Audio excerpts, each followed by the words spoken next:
地方创新的小经济，来看彰化埔心乡的农民，以前拢是种猪仔，但是猪仔一分地只会当赚1万到1.5块，所以真侪人改种金蜜山野，种一分地通啊赚10万到30万。即卖埔心乡金蜜山野的年产值高达5000万，再加上农会帮忙，甲较歹的山野摕来做山野饼、山野干、山野果酱等等。 一年佫帮农民增加几啊万块的收入，嘛成功来拍出着埔心金蜜山野的好名声。哦，现在都满满。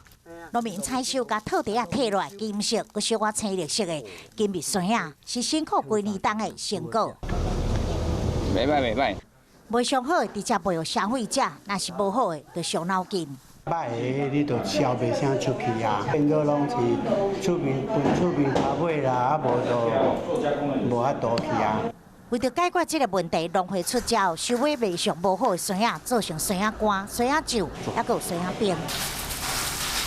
要做山野饼，爱先清洗、选果、下皮，快速冷冻，原汁原味拢无加水。制定看起来无困难，但是对研发甲上市，其实一冬的时间。由农委会的这个经济事业部门他们来辅导我们做这种地方的。我们最畅销就是前几年的芒果干啦，一年大概7000包，大概2个月就卖光了。若是农民家己卖山野，根本无法度加遮尔侪收入。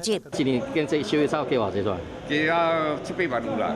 农会收购山野，互农民一冬会当加赚几啊万，产值甲稻米比起来差120倍。以前埔心乡真侪农民拢种稻仔，后来拢改种金蜜山野。埔心乡总共40-50甲地，拢种这金蜜山野，每冬会当冲出50万粒的产量，年产值是5000万。种植金芒果它根据土壤特性下来做施肥及用药，也怕水啊。 水多的话，它里面会病变。辛苦也是有的，农民特别种进前，一定爱先将这个土壤去送验，看土壤的特性是毋是适合种这金蜜山野。